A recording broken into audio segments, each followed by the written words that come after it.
Hello, my name is Peter Cinnamon, and you're very welcome to a weekly Irish League podcast called Kicking Match. We're expanding the definition of the pod ever so slightly this week as we untie Northern Ireland's mixed bag in the international football realm this week.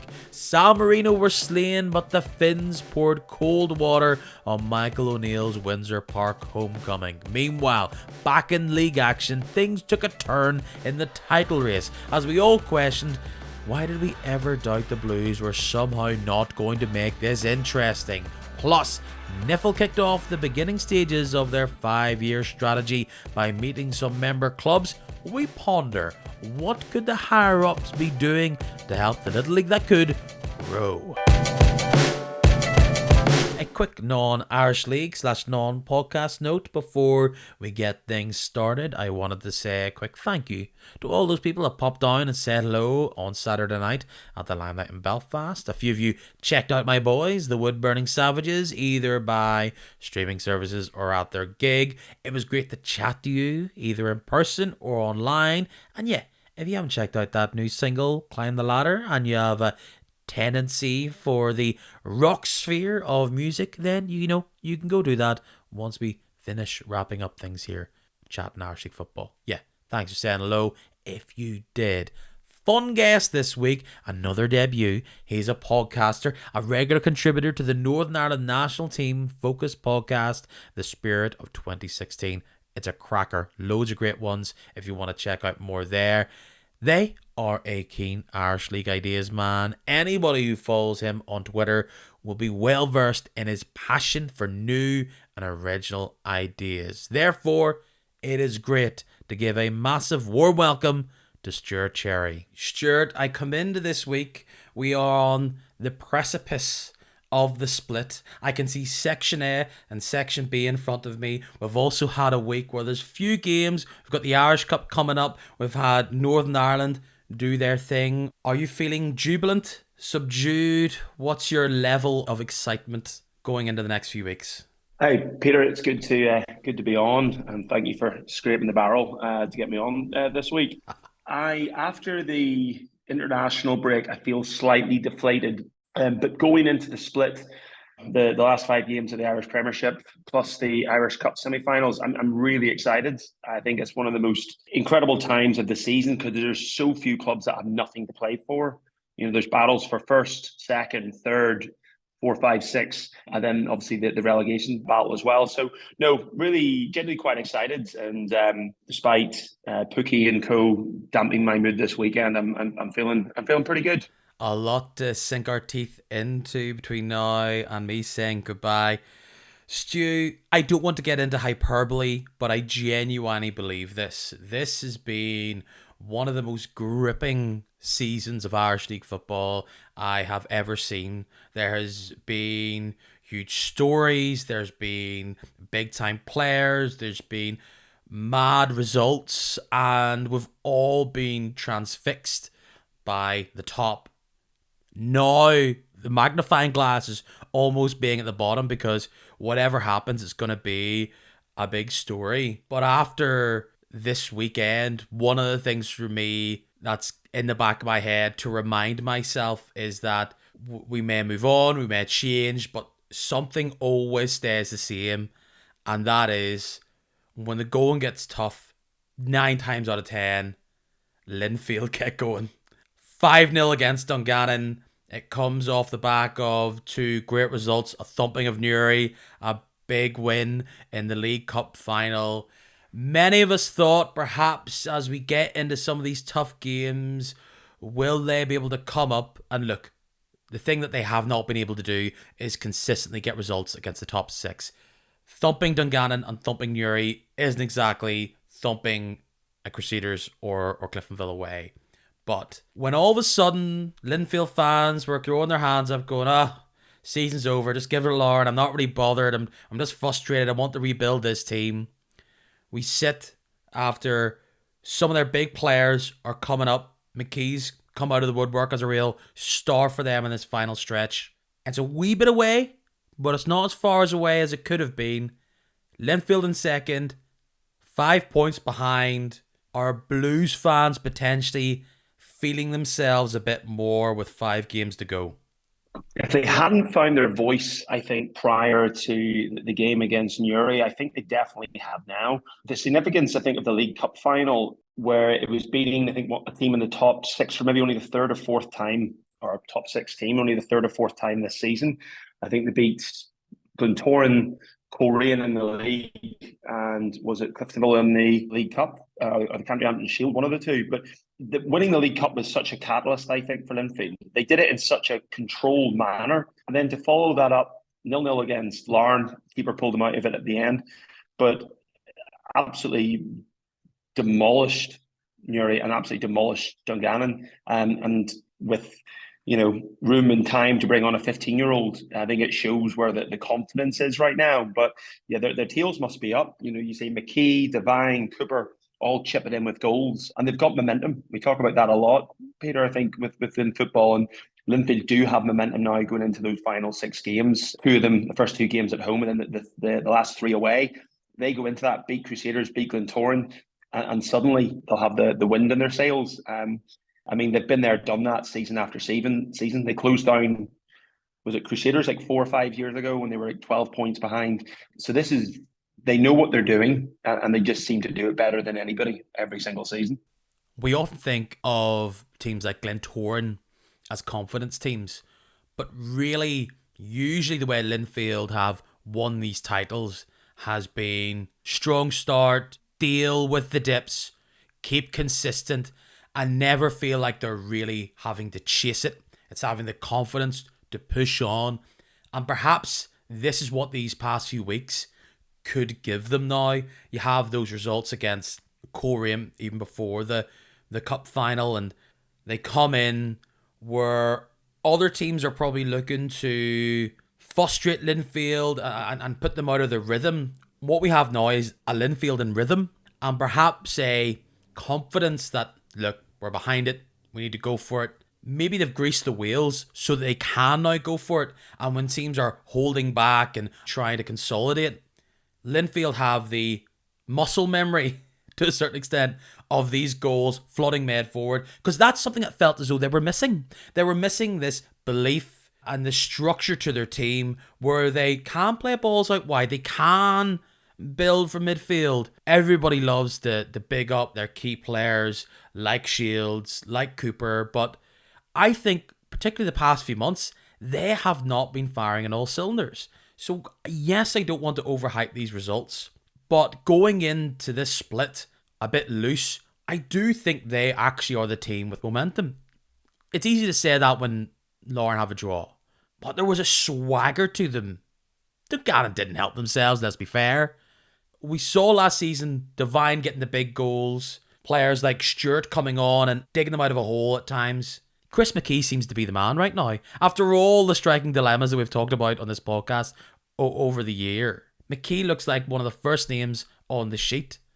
And based on Friday night there, everything he's knocking about, hitting, seems to be coming off. He is a player in confidence. I thought he was very good in the League Cup final as well. And, he's backing it up. He's got, 3 goals in his last couple of matches. I think a lot of Linfield fans, certainly from reading things and hearing things on the likes of the space and stuff. I think your own pod, they talked about that, and I thought he's just been very impressive. And it's actually genuinely good to see. I don't support Linfield, but it's good whenever good players step up when the pressure is there. And I was speaking to a friend of mine who's a Linfield fan. I think David Healy's enjoying this. I genuinely do. The last couple of years, if you look at when they won the league title over the last few years, won it by 4 points, by 5 points, and by 1 point in the last 3 seasons.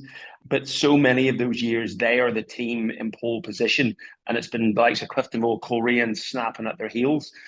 But this time, it's harking back to those years against Crusaders where they were closing the team down. And I think it's bringing the best out of Linfield. I genuinely do. They haven't conceded a goal. They've had 6 clean sheets in 7 matches.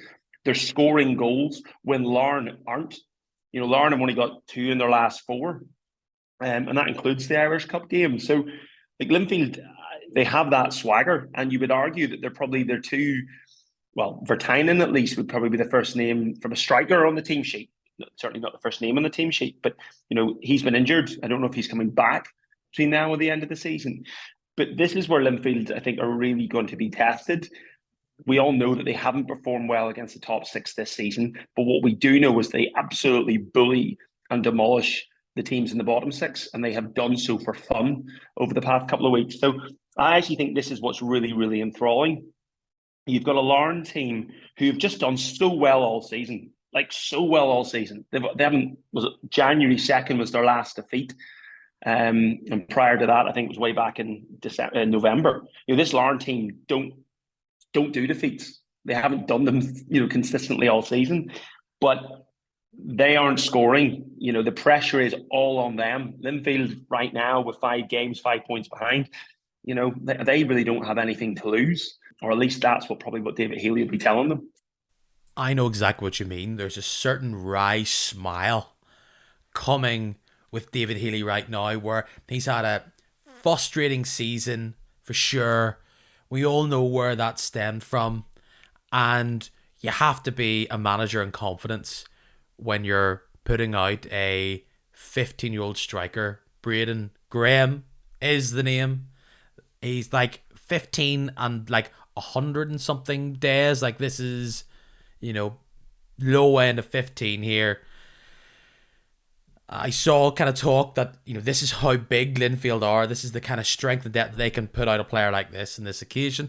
We'll all remember that Glenavon did something very similar earlier on in the season in the Cup. But the other part of this result also is that Dungannon lose 5-0 at home. I'm not saying they were expected to get anything against a Linfield team who'd fired so many goals the week prior.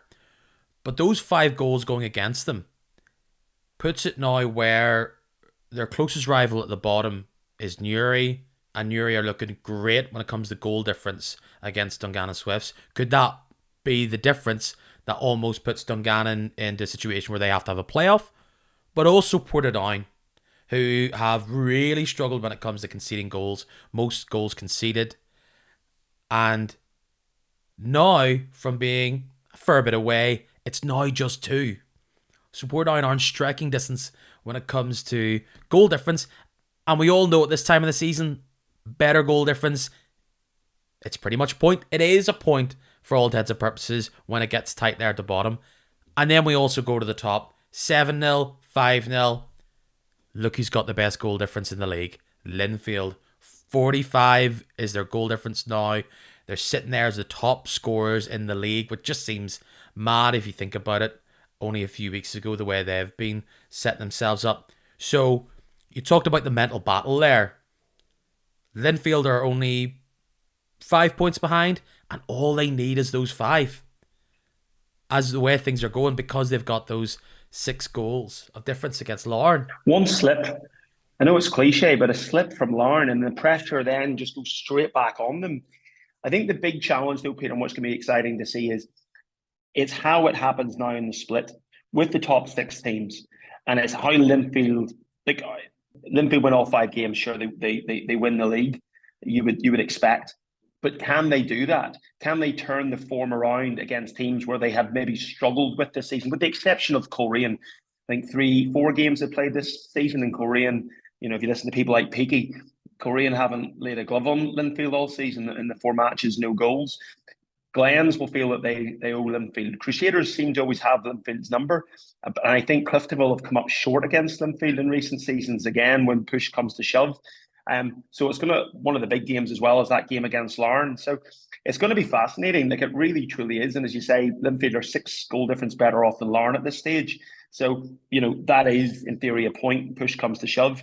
And at the bottom, I'm a Portadown fan for my sins. And, 7 points behind is a lot to make up. It's a lot to make up over 5 games, but they're the informed team. Well, both Mid-Ulster teams are actually informed teams in the bottom 6. The one interesting thing, though, Peter, I looked at the fixtures earlier on today, and Dungannon have 3 matches away in the split, but their final 2 games, home to Newry and home to Portadown. It could be a very significant turn of events for them as well. The fact that they've got their 2 closest rivals at home in the final 2 games of the season. So, Yeah, it's gonna be very very tight. I think at both ends of the table. I do worry Portadown have left themselves with too much to do, but I think at the top end, I actually think David Healy, that wry smile that you're talking about, for some cynical reason in my head, I think does he know something that the rest of us don't?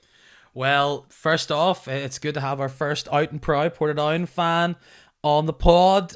You've been through the ringer, albeit all us media types have been bigging them up over the past few weeks watching this story. As we're saying about Larne and the pressure and the games that come their way, they had such a big lead, which has been cut down a wee bit. The main reason that's been cut down is because they go away to Coleraine. Coleraine are cut down to 10 men, and Larne kept pushing and pushing and pushing, and they just don't get the result. And in the same way where we've probably talked about the confidence they have, keep winning, keep churning out, they didn't churn it out now. And for Tiernan Lynch, it's sitting down with this team and making sure they don't limp their way towards the end of the season. How can they just have a goldfish mentality, forget about it? They have a few last gap chances. And of course, we could look back at this goalmouth scramble at the very end up at the Coleraine Showgrounds. Could that have been the difference between Larne having the title or not? They're clearly in the box seat. They've got this in control. And it also shows you the glory of the split in that you have to win the games around you. You can mix it up and change it up. Do you see that as 2 points lost for Larne against Coleraine? I think context is always really important. It's 2 points lost because Linfield won and won so emphatically. It's not a bad point to get when you consider most teams going away to Coleraine would happily take a point. I also think when you look at it, since Boxing Day, Larne have drawn 0-0 with Coleraine, with Linfield, with Newry, with Crusaders, and Carrick. And if you're looking at those games, Peter, it's 2 points dropped. It was certainly points dropped at home to Carrick on Boxing Day. It was certainly points dropped away to Newry at the end of January. And I would probably argue it's probably points dropped at home to Linfield because they could have killed Linfield's title challenge there and then. You're absolutely right about that. I often think about that with that game where it looked as though that was a sensible, not decision or choice, but Larne kept pushing, but they were happy to take it. They weren't really rushing on, and that probably was right. But we did think with that big save from Johns, that last minute big diving save off the deflection of, could that have saved Linfield's title charge? And for where we are now, it absolutely has. So will that be the doubt that creeps into Larne that, are we killing games off? Are we able to put these teams to bed? Because those points could creep up if there is similar draws. The big benefit here is all the draws you're mentioning, it's 0-0.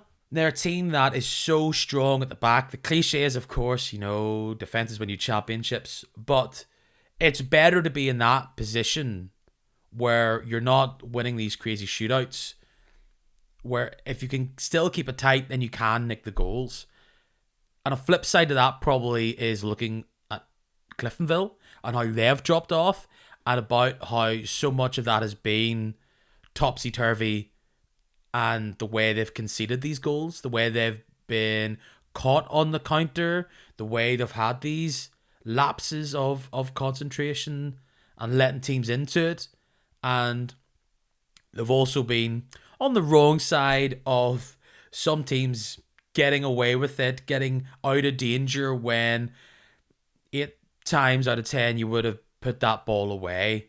And I tweeted there on Saturday about the game against Newry, about how half the league probably went through the ringer looking at that result down at the showgrounds. Finally, Cliftonville break through with a couple of minutes still to play, and then Newry go straight back up, and it's 1-1, and it's pandemonium all to play for again. But not for the first time this season. When Newry get a goal back down at the showgrounds, other teams fight back and get the points. Cliftonville get out of jail. For Newry, so close once again. I think Newry must. I think they're going to have to change if they win the coin toss at the start of a match. They need to switch it around and not have teams play into that away end. because they're getting absolutely spurred at the end there, obviously with the Portadown match. But Cliftonville dug themselves out. That was also quite an important victory, I think, for Cliftonville. Cliftonville haven't won back-to-back league matches since January. They went on this really weird run where they one loss, one loss, one loss, one loss, and then went 3 or 4 matches without winning. And that inconsistency has cost Cliftonville in obviously League Cup went out to Coleraine, Irish Cup went out to Dungannon, and they've blown, let's be completely honest, they're not going to win the Irish League. They're just not going to do it. But what also helped them out on Saturday was two bits I thought, just individual brilliance. For Hale's goal took it so well, beautiful strike. And then for the winner, it was a long ball out of defence, an absolutely cracking header from Joe Gormley, and then Ryan Kern. Ryan Kern's been out for a whole host of the season, but his quality just shone through. But that was the really good thing I thought from Cliftonville. Again, it's a difficult pitch. Portadown saw a few weeks ago, but for Newry, the luck isn't with them. It really isn't, and they'll be devastated, I think, to have conceded so late on. I think is that back-to-back home matches they've done that. So yeah, look, again, the race, as much as we are talking about the race between Linfield and Larne, who's going to win the Irish League, the race for second place is still on, because if Linfield slip up, Cliftonville are there. They're breathing down their necks as well. And that second place could be all important in terms of that automatic space into Europe. So, with Cliftonville only 2 points behind Linfield, they'll fancy their chances to close them down. But yeah, for Newry, they've had such a horrible run of it. And as I say, we talk about momentum for the Swifts and the Ports going into the split. Newry, they've got no momentum to talk about whatsoever. It's that 4 straight league defeats in a row. They're not in a good shape. They've had 5 points in the calendar year 2023, and looking back at those goals that Cliftonville score, and I think a lot of people look back at the drama of the Portadown one as well. Oddly, the goals look very similar. Like, is there something where you talk about that header from Joe Gormley? Yes, it is absolutely excellent to just touch it on for Curran to smash it in, but was it another podcast you were talking about teams being weak against the cross? That seems to be a bit of an Achilles heel here for Newry as well. These balls come in and they're not able to deal with it, particularly late on, and these teams are rising to the challenge. And it was a similar strike to Archer's. Yeah. Yeah. So I was just going to say, you're absolutely right. Archer's goal in the 92nd minute against Newry a few weeks ago was very, very similar to Curran's finish on Saturday. You're absolutely spot on. At least Newry have that cushion. And in the same way where Linfield will want to get the win against Larne and then they can kind of get into the mixer, if Newry can hold off Portadown, which will be the big one for them, that's still 4 points difference, but it's still in their hands. The same way you would probably say to Portadown, if you can't beat Dungannon and Newry, then perhaps that's why you're not in the top division. For Newry, if they can't at least hold those teams off, that's where the unfortunate thing where they can get dragged into it, and it will be nip and tuck round there. Cliftonville are fighting to stay up near the top. They are 7 points off Larne, so they would need to think we need to get one win against Larne and then see what can happen for us. But they also need to keep off the chasing pack, and the chasing pack includes Crusaders, who turn up, do the business at home, as they've done numerous times. 3-0 against Carrick. Carrick's having this dip after high moments. They're somewhat fading away. Crusaders showed what a brilliant attacking team they can be. And what I really like about Crusaders is that they can make wingbacks dance and panic with Heatley and with Forsyth sometimes when he gets it out wide, and Ross Clark, as you saw against Carrick. But it's also the ability to build from the middle. Laurie gets loads of plaudits for his headers, getting in the box at the right time, but you can see at times his strength and his vision just to get the ball at the edge of the box, don't flap at it, and find the right man is where Crusaders can calmly pick teams apart. It's not going to end with the Gibson Cup for Crusaders. They'll know where the big moments were for them, but they keep going and will look super dangerous in this split. Every team will be dangerous, particularly in the European playoff, but how Crusaders decides to mess things up for everybody else, or have the ability to mess things up for everybody else, will make for some fascinating watching. The three goals that Crusaders scored at the weekend, the first two I thought were just sublime, really. There was that surging run from Larry, and I think he was at one point, if you watch it on the highlights, there's like six Carrick shirts just round him and no one can get near him. And Ross Clark, a beautiful finish. The second goal, I could watch that on repeat for hours and hours and hours. It's like Jordan Owens' classic, beautiful ball in, cracking header. I think he's done that. Is it like 249 times now for Crusaders? I think he's closing in the 250 if he hasn't done it already. But just absolutely stunning. And then the third goal was a Declan Cadell.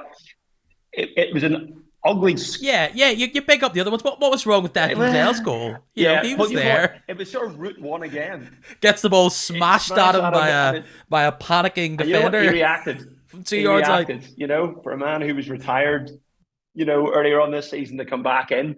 But that shows you as well, like the difference that he makes. He's there, Johnny on the spot, right place, right time. And I think that sums up a lot of the Crusaders' goals this season. You look at Philip Larry, where he's got on the end of crosses or shots or blocks by the keeper or defenders. He's just been there, right place, right time. And I think Declan Cadell summed that up. But Crusaders at home are just...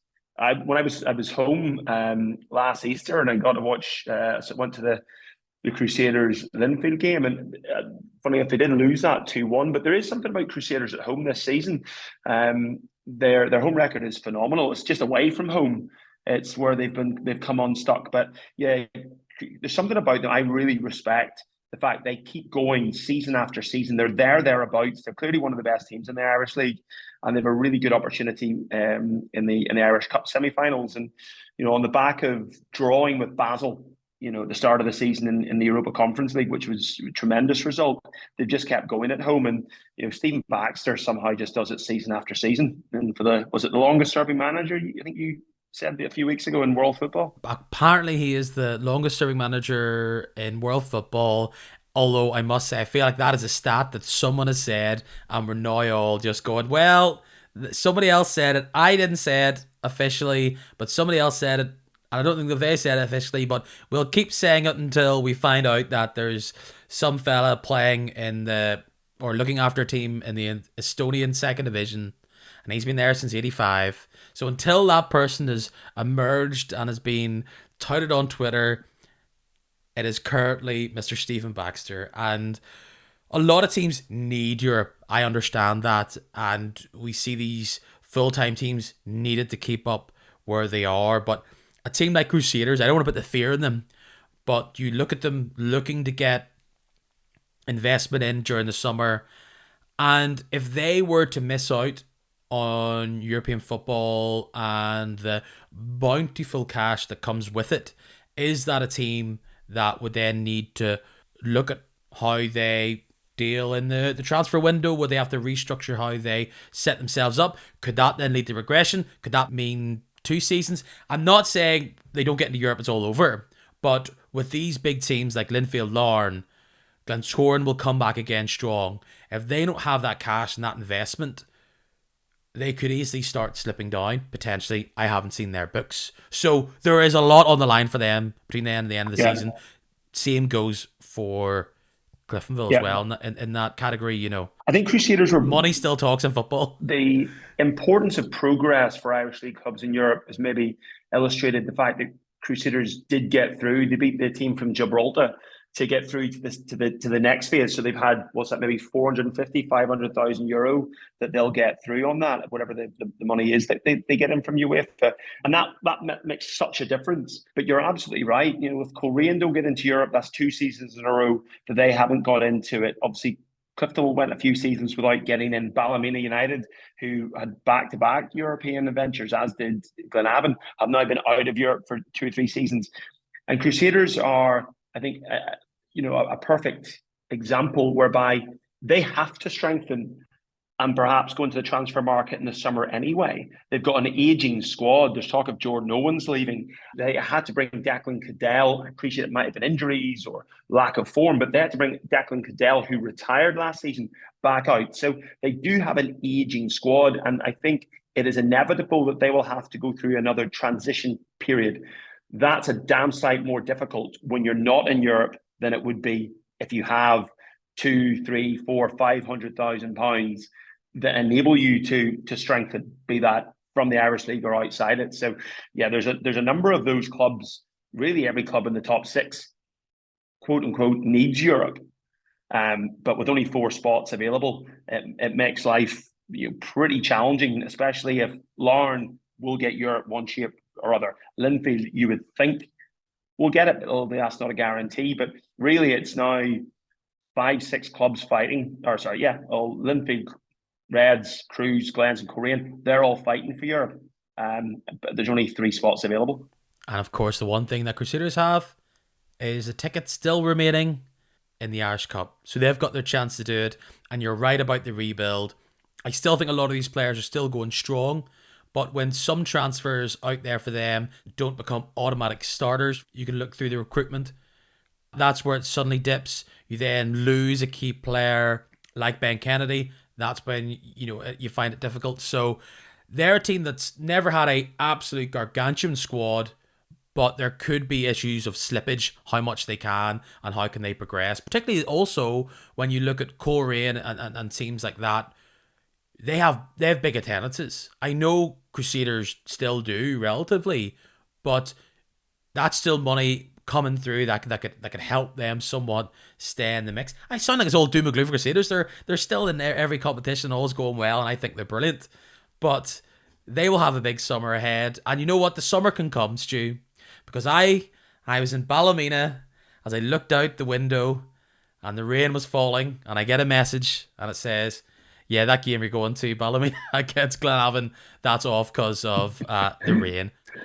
A team that had 3 players out in Glenavon due to youth internationals. We all know Ballymena's big drama with the keeper. I don't think that really impact one way or the other. I saw photographs of the pitch.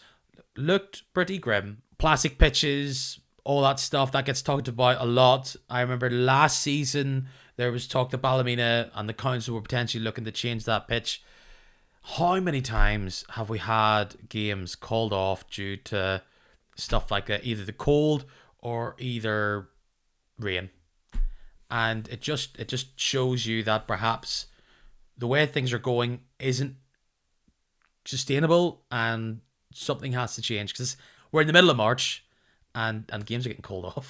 Yeah, it was difficult. I mean, Ballymena have had some well-documented issues with their pitch over the past couple of seasons. Though I understand that it was relayed, was it during the last summer? And there seems to have been a lot less issues this year. Obviously, I think without wanting to single any pitch out or sort of grounds team out or anything like that, of course, but I think the 2 biggest culprits this season will be Windsor Park, and it was pretty shocking yesterday for the international, and obviously Newry Showgrounds.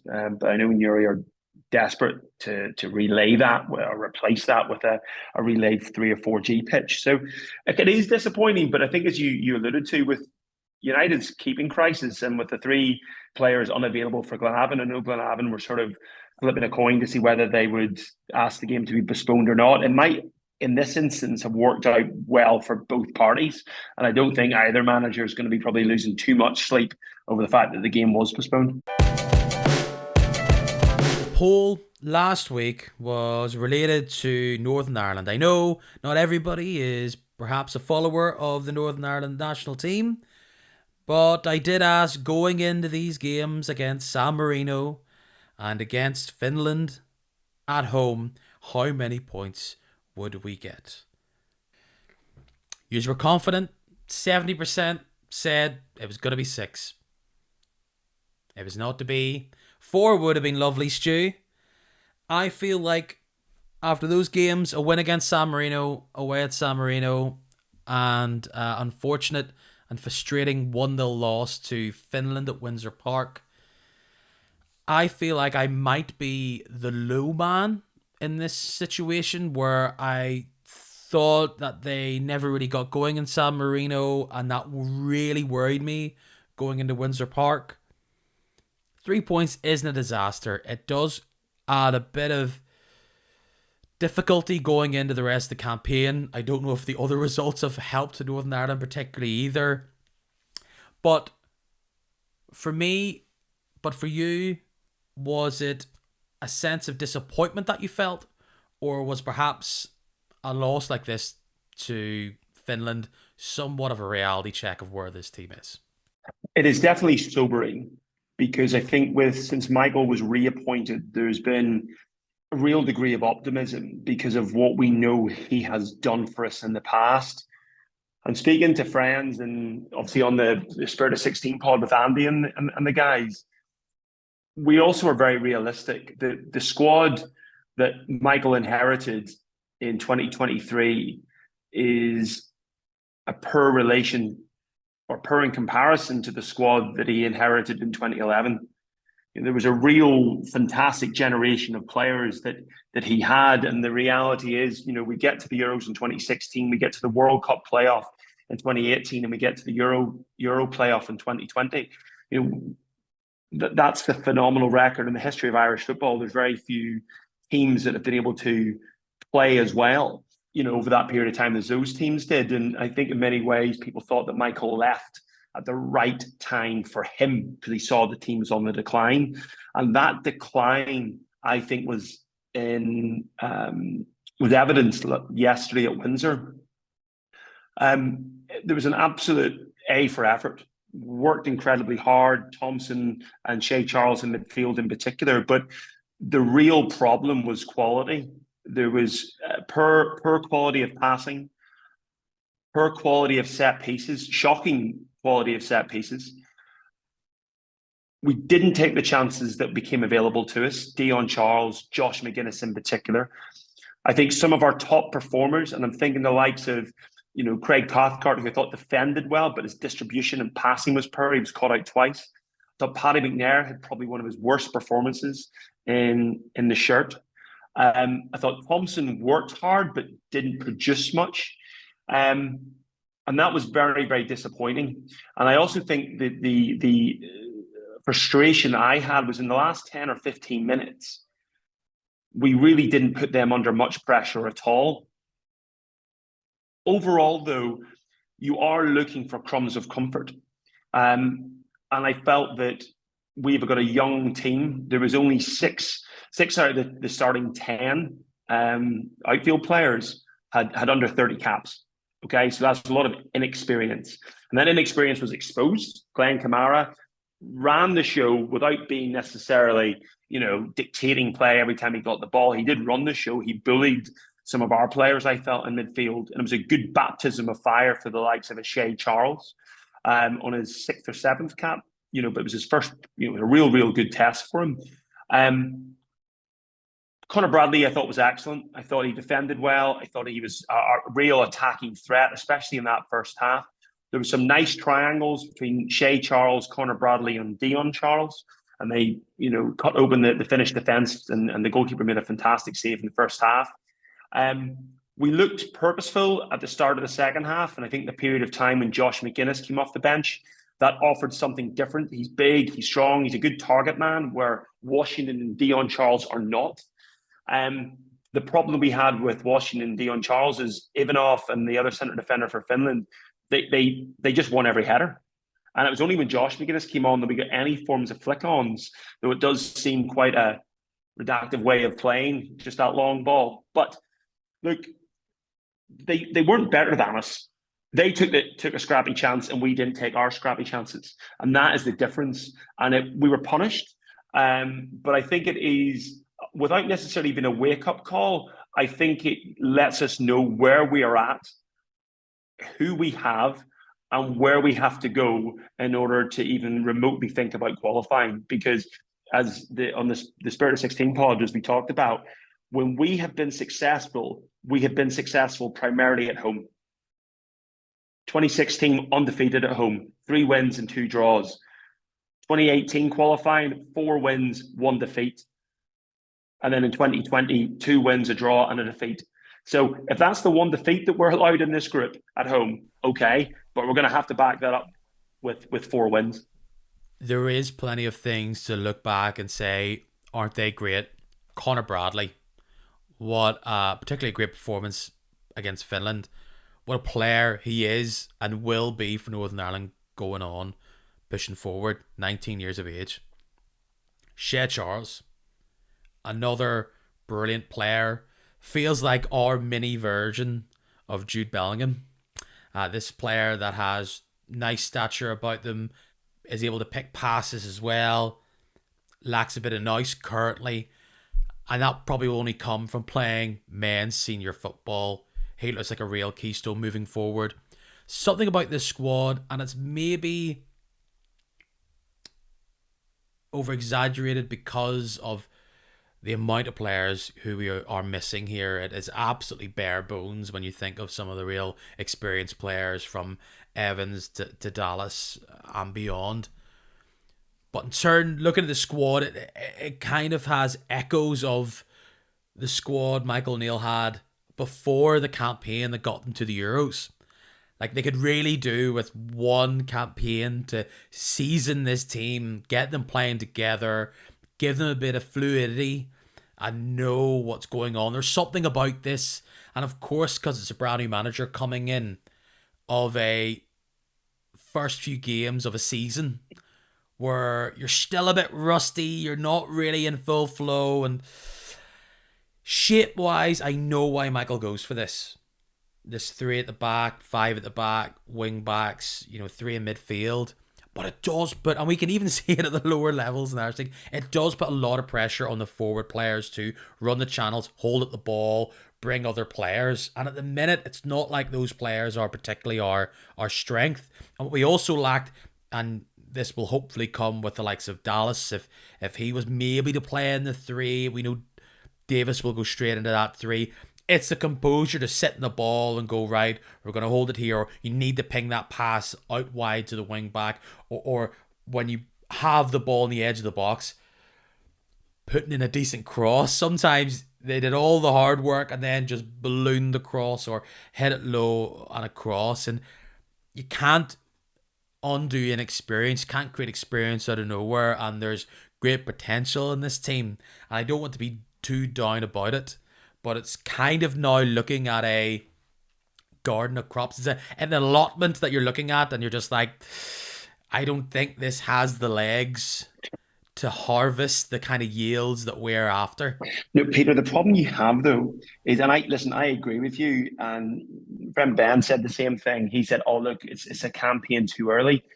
Sure, I get that, but the problem with international football now is you don't have time to bed people in. The bedding people in, you can maybe make that argument in a Nations League campaign. But with World Cup qualification now so difficult to navigate through in Europe, where it's just the group winners, and was it 8 out of the 9 second place teams go into a playoff? It's very, very, very difficult. And we are in a group where Denmark, depending who you speak to, Denmark lost at Kazakhstan. They conceded 2 goals in 5 minutes at the end to lose. This Danish team is on the back of a poor World Cup. They are going through a transition period. They are a team to pounce on, and they're certainly nowhere near as strong as some of the other pot 1 countries that you could come up against: Germany, Italy, Spain, Portugal, Croatia, England. Denmark would be the poor relations in regards to those. Slovenia, I think, who were the second place nation. I mean, they made it hard work of getting goals against San Marino. It took them to the 55th minute to get a goal. Slovenia and Finland and ourselves are all separated by about 3 places in the FIFA rankings. So the point being is, you're not going to get many better opportunities to potentially qualify through a European Championships based off the group that we have. You look at the group that we had in 2020 with Germany and with the Netherlands. That's brutal in comparison. Absolutely brutal. So, but I do agree with you. And Ali McCann, Steve Davis, and Stuart Dallas, there's an argument that all 3 of those players will come into midfield if available. Corey Evans. Would Corey Evans be picked if he was available? Probably. So take it that way. We've lost our entire midfield for those 2 matches, and in particular against Finland. And what I felt looking back on it, and from a sense, I've watched the highlights back again this morning. So I'll if I burst into tears, you're going to have to excuse me. But that was the problem, especially in the second half. We were not playing through the midfield. We were bypassing midfield. And that was the issue. And I also felt there was an over reliance on Conor Bradley.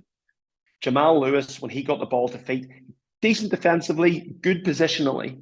But offensively, there was also 3 or 4 situations in the second half where you were screaming, Jamal, get it into the box, whip it in with your left foot. And he didn't. He cut back, and looked for McNair or Thompson to leave the ball off to him. And I felt there was a sharpness that was missing last night, a real sharpness and clinical edge. And again, you feel like if you follow Northern Ireland, you feel like you're saying this time and time again. But look, there's things for Michael to work with. And the one thing is for sure, we have faith and confidence in him. You're right. To get this right. And I would just say, bad day at the office. Let's dust ourselves down and go again in June when we're away to Denmark. They're off the back of a long season. And maybe it's time for us to capitalise there.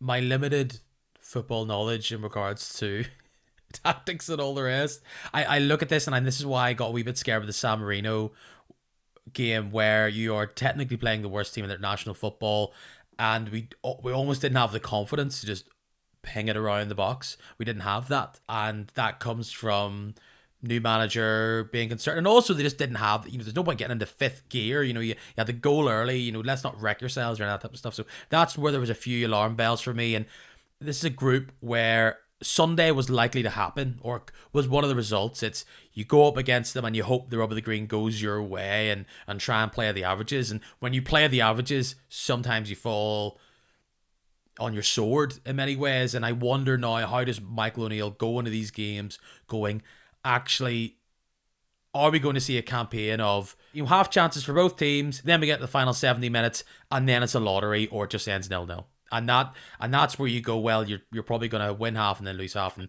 draw the other half. So and look, it's up to them. I think we're limited in quality in some areas. And it's almost you prefer a situation where, and that's probably where we are, where teams are more confident going against us, so we can rope-a-dope them, because we know that's what we do really, really well. It's a good point. I don't know if Kazakhstan away is a rope-a-dope fixture, because they're probably going to do what we tried to do to Finland, where play a bit better than them and try and create chances. It could just be an even Stevens group. So yeah, I think it will be. And I think you talk about that rope-a-dope, you're absolutely spot on. But you look at it over the last couple of years, one of the hallmarks of Michael's reign the first time round was beating teams in and around us.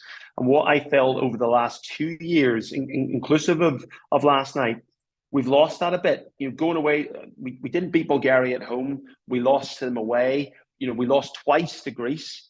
We lost to Kosovo. And didn't beat Cyprus in the 2 matches that we played in the Nations League, and then even last night. And look, I do think there is a confidence rebuild. Baraklov seems like a really good manager at youth level, under 21s. He did fantastic work with our under 21s. I just think the senior job was too much for him, is my honest view. And you throw in the Slovakia game, so I think there's a confidence rebuild that Michael needs to go through at the moment.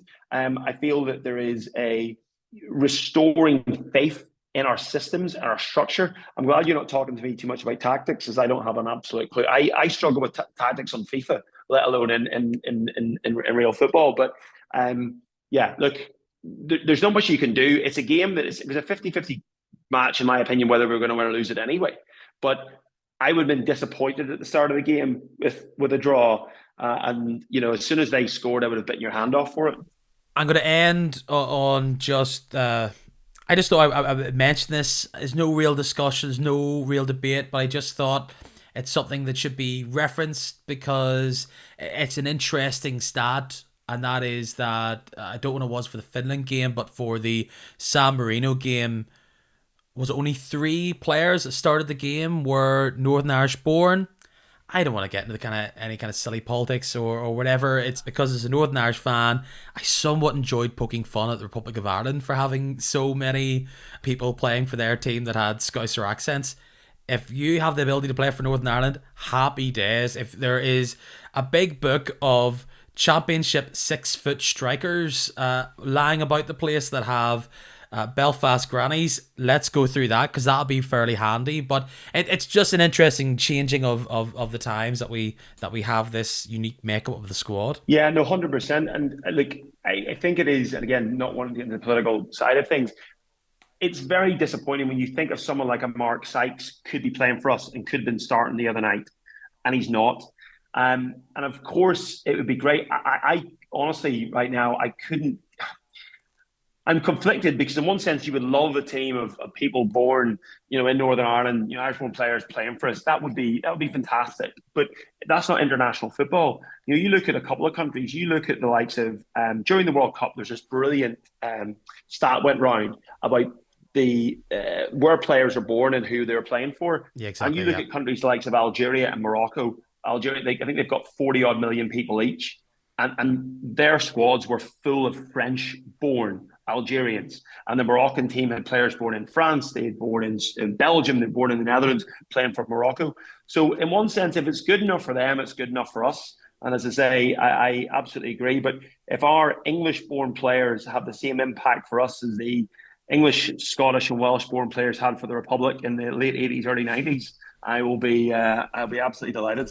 It's just the changing of things, really, and it's funny because you're right. Like in Europe, with all these countries that people are constantly moving and changing around, it's so much more commonplace. I often think of the partnership for both country and club of Miroslav Klose and Lucas Podolski, who were both speaking to each other in Polish to try and put off other defenders, and the Yeah, big Turkish contingent that's been in that German side for a while, and of course yeah. Switzerland is a real medley of different nationalities. Again, not bad. Austria too. Yeah, Yeah. yeah. So not bad, wrong, or indifferent. It's an interesting new kind of era, and I think international football is just changing in regards to absolutely. We had all said it before. When I think of this, I often think of one player who I remember seeing touted as a potential player for Northern Ireland, Leroy Lita. I always remember talk of him trying to find a Northern Irish granny to be brought in. So And Deli Alabola as ah, well was actually named in the program in March '98 against Slovakia in Laurie McMenamin's first home game. Didn't make the squad. Didn't make the flight. So, yeah. well, here if we could have tried to get that Harry Kane thing sorted out early, see if there was any Belfast Yes. grannies there, we would have been absolutely laughing. But to your point, Pete, I actually think now with the change in things, with people moving away, if someone feels Northern Irish and they want to play for us, it doesn't matter, and the same point in time when people move into Northern Ireland whose parents aren't from there, it's fantastic. And that's what we want. You just want it to be a team that everybody, irrespective of where you're born or irrespective of where your parents are born, can feel part of, and feel, proud to support and proud to play for. And, as I say, irrespective of anything else, that's the most important thing. At this point, usually I would say, hello, person across the computer screen from me sharing this wonderful, warm, cozy pod. What do you make of all the topics of the day? And you were the man that very much inspired this. You are someone online, I'm sure if they're a listener out there that's a keen Irish League fan, they'll see you with your vitality online, always putting ideas out there, open to discussion. It's something in regards to the Irish League you think about a lot. You think about progression, revolution, evolution, and you come at some issues or potential issues down the line that you see with a sense of wonderment and inquisitiveness. And for you, when we look at the topics of the day, they still remain summer football, All Ireland League. We look at the split, and this is the one thing that I found absolutely fascinating and I think is really interesting as we move into next season. That when we look at the split, there is a round, it's round 34, the first one in. It's all on Fridays at 7:45. What do you make of all these big topics, Stu? Ooh, that's a nice broad one to get into, Peter. Um, I love what you've done with the pod, and I think there's some other good Irish League pods out there where they try to address these topics. And in one sense, I think it's great that we're talking about them. It goes without saying that the Irish League has made some big strides in the last 10, 15 years. And I think there's a lot of people that deserve a lot of credit for that. Um, However, I think sometimes when you bring up the idea of what else we need to change, people get quite defensive and say, "Oh, well, it's going so well. If it's not broke, don't fix it," type situation. But in business or whatever other, or training or whatever other aspect of life, when is good enough? And when is enough enough? And when can you not? When you should be looking at things, you should be looking at saying, well, okay, this has gone well. So where can we make improvements? I think first and foremost, if you take do you do summer season or do you not? I think there's a few things that need to happen before that. I think you need to understand, where does the Irish League under Linfield go? Do they look after all club football, both senior and intermediate? Or do Linfield then say, well, look, you know what, moving forward, the Irish League is just going to be senior. So that will be the Premiership as it is right now. And do you bring in sort of like an invitational championship, which is primarily just senior? And I think intermediate football needs to potentially be looked at separately, because right now you've got two senior leagues and an intermediate league. And if you want to make changes, in theory, you have to get support from all member clubs. And I feel that's where you might get into some form of issues, because you look at Larne, Linfield, Cliftonville, Crusaders, Glentoran, their aspirations might be very, very different to what they are for Dollingston, Lisburn Distillery, Armagh City. So I think that's the thing you need to sort out first and foremost, Peter. The second thing is, if you're looking at the seasonal change, first thing is you need to say, well, if you are going to do it, why do you want to do it? Okay, what are the benefits for it? And the three options I could see that you do is you maintain the status quo, which I'm sure a lot of people want to do. The second is that you tweak the season. I spoke to a few people about this. So whether you bring in an extended winter's break, so maybe throughout January or after January 1st, you have a break for 4, 5, 6 weeks, which means the end of the season goes into May. Potentially the Irish Cup final could be going to do it a month later. The Irish Cup final could be in June. So you have a shorter summer break, okay? What that would maybe mean is the teams would have a couple of weeks off and then they're straight into European football. That might be an option. Well, the third option is you say, well, we're not going to make that tweak and push the league back a month. We're actually going to go through the wholesale changes and embrace, I suppose the calendar year season that they have in a lot of the Scandinavian countries, what they have in the US with the MLS, and they have in the League of Ireland. So I think those are the three of the options that you can look at on that side. But the thing that I thought, when you look around different leagues and different sports to see how they work, and one thing I've liked about following sport in North America, I know you're a big NFL fan yourself, is that there's a lot to criticize it. Like, are they supporters or are they consumers? Are they more concerned about making money or making memories? Like, who knows? The US is such a commercially driven industry and country anyway. However, one thing I think they do very, very well is with the marketing of their sport, but the scheduling of their sport. So you look at it, say, American football, NFL, and college football are the two most popular sports here, or leagues here. They have college football on Friday nights and Saturdays, and they have their professional on Thursdays, Sundays, and Mondays.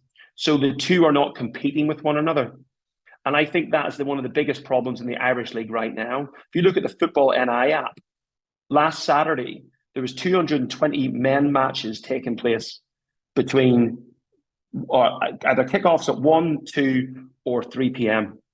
And then if you're thinking about two squads of, say, 16 to 20 people each, so 40 people a game, you're looking at about 8,000 people that play football in Northern Ireland that are not able to attend Irish League games at 3 o'clock on a Saturday. They can't do it.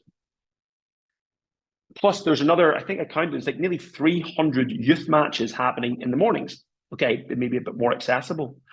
But the point being, and I played football back home, I'm sure you played it as well in different leagues. And the reality is, if you're a football fan in Northern Ireland, you can either play football or support the Irish League. You can't do both on a Saturday at 3 p.m. You can't. And to me, I appreciate there's tradition. I appreciate it's the routine that people have. But it's a lot easier to move 6 Irish Premiership matches every week that could potentially accommodate existing fans, but new fans, than it is to move, as I mentioned, 300 plus matches on a Saturday where people who work, etc., can't attend. But that's probably the most obvious observation for me about the calendar side of things. On this podcast, on numerous occasions, I will play devil's advocate. And sometimes that's for things that I would personally believe. Sometimes it's things that I don't personally believe. I'm not saying I do it very well consistently, but Stu, I must say, to quote and to do the maths, and be able to say that there is, let's say 8,000 was your shorthand maths, 8,000 people on a Saturday just passed who you would argue are potentially the key demographic of people that you'd want to be bringing to your games, your live product, and you would argue are likely to be key fans of the Premier League themselves.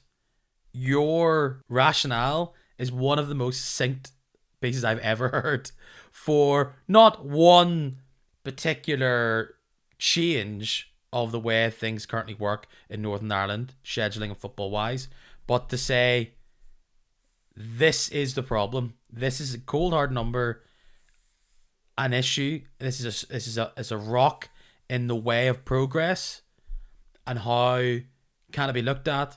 And many people who would argue for some sort of change in the way football is set up here in Northern Ireland would be, this is one of the reasons why you have to try it.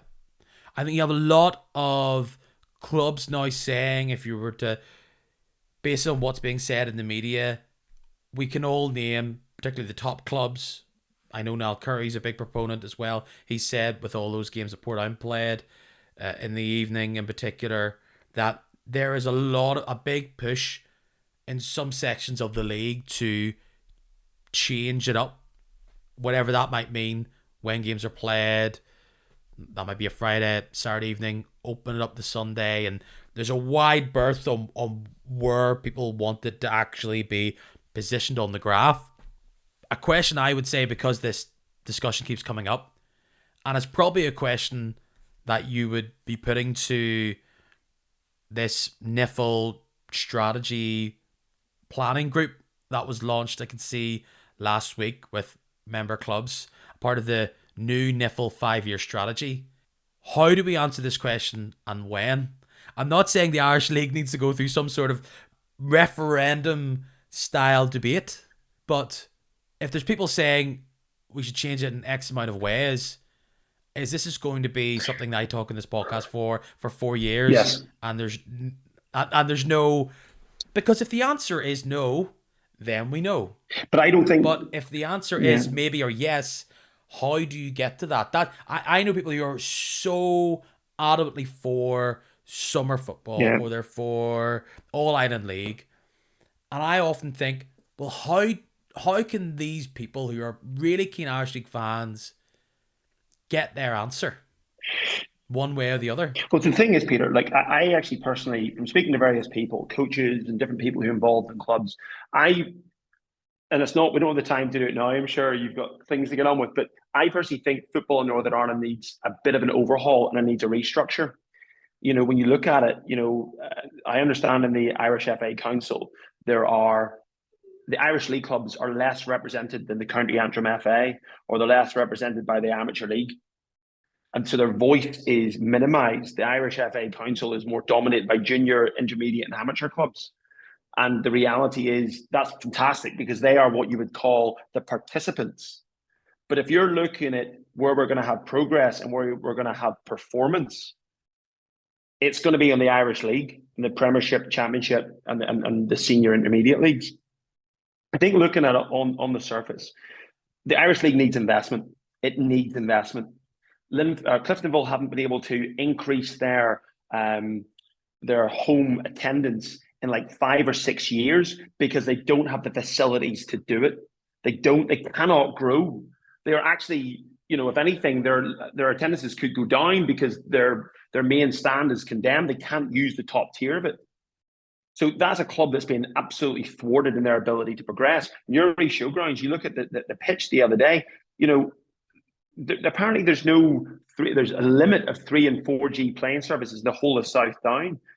So I think the investment is absolutely crucial for Irish League clubs to progress. You need it. You need it from the spectator facilities. You need it from the playing surfaces. You need it for training. You need it for fans, female fans.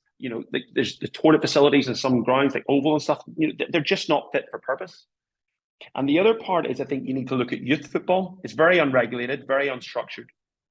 And I feel that for me, there needs to be a wake-up call. Football is one of the most important sport for me in Northern Ireland. It's one of the only sports that brings people together as frequently as it does every single week, every single day if people are playing matches. And I feel like it's also living and operating in a really competitive market. So you look at what the GAA are doing. You're looking at what rugby are doing. The GAA and rugby across the island of Ireland have never been more popular. And football are competing not just for sponsors, not just for fans, but they're competing for talent.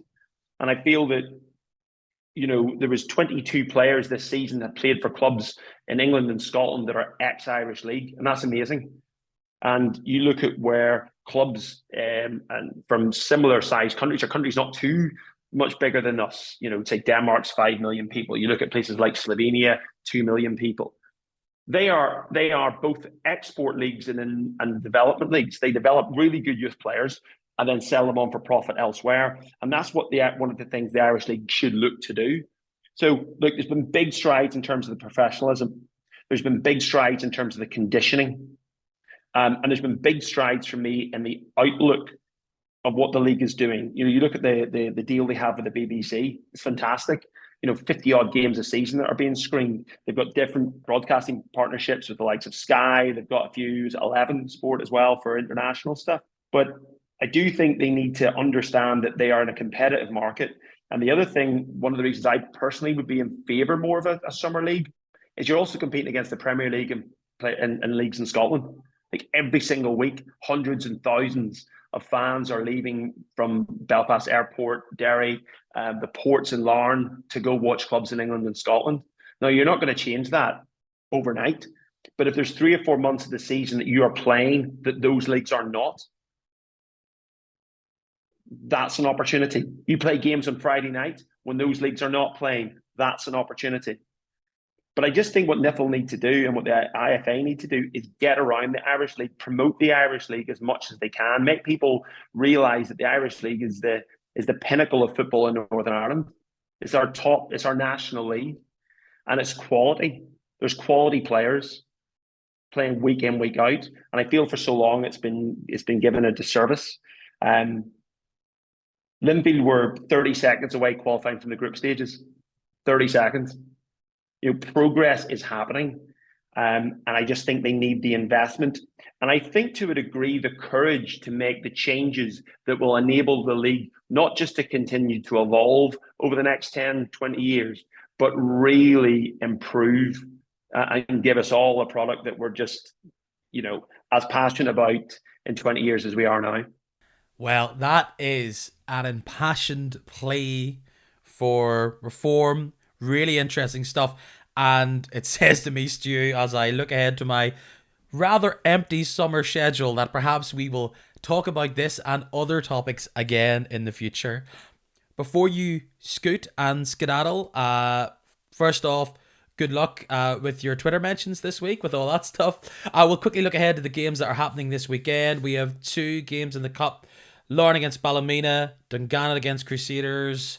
There will be victors and they will create an Irish Cup final. I'm going to put it out to you as my poll this week. You can vote. It will be open until next Monday.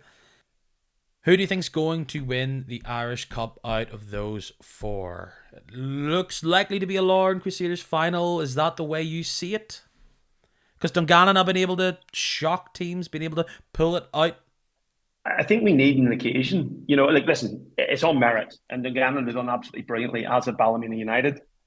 And in many ways, it's a shame it couldn't be a Ballymena United Larne final, the way that the draw was made. But I think from a spectacle standpoint, a Crusaders Larne final would be fascinating. I think it really would. I think the Irish FA, I'm sure, would like it as well from a crowd perspective. But yeah, I mean, it gets to the final. It depends what happens. If Larne win the league, they have a chance for a double. They haven't won the Irish Cup or the Irish League. If Larne Wow. don't win the league, how fragile could they be if they get to the final? But I expect Crusaders and Larne to progress. David Jeffrey, I think, has got Ballymena United to, was it 8 or 9 finals? The man is he's just immense when it comes to cup football. And Dungannon did tremendously well. But I think from a spectacle standpoint, a Larne Cruise final will be fantastic. And if that does happen, I think if Larne win the league, they'll win the Irish Cup. I think if Larne come up short in the league and it's a Larne Crusaders final, I think Crusaders will add another nail to Larne's coffin. That game being played between Dungannon Crusaders, who've seen Dungannon do it against Cliftonville. Can they do it against Crews? We'll have to see in that neutral venue. Larne Ballymena, can Ballymena turn up? What will their goalkeeping situation be? We'll also have in the league Glentoran playing against Portadown, and we'll also have Ballymena against Glenavon. That wasn't played this weekend. It's being played on Monday. Stu, I'm going to plug Spirit of 2016, a podcast you are on. It's not yours, but please plug your Twitter. It's brilliant for anybody that follows this pod. They'll really enjoy it. Yeah, no, I'll shove that on, Peter, when you put this up. Yeah, I think it's Irish Will 83.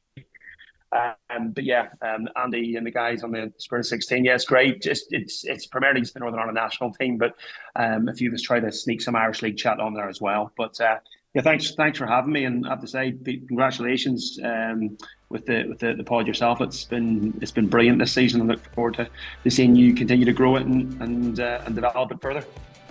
You're a wee charmer, Stu. Thank you so much for jumping on. Take it easy.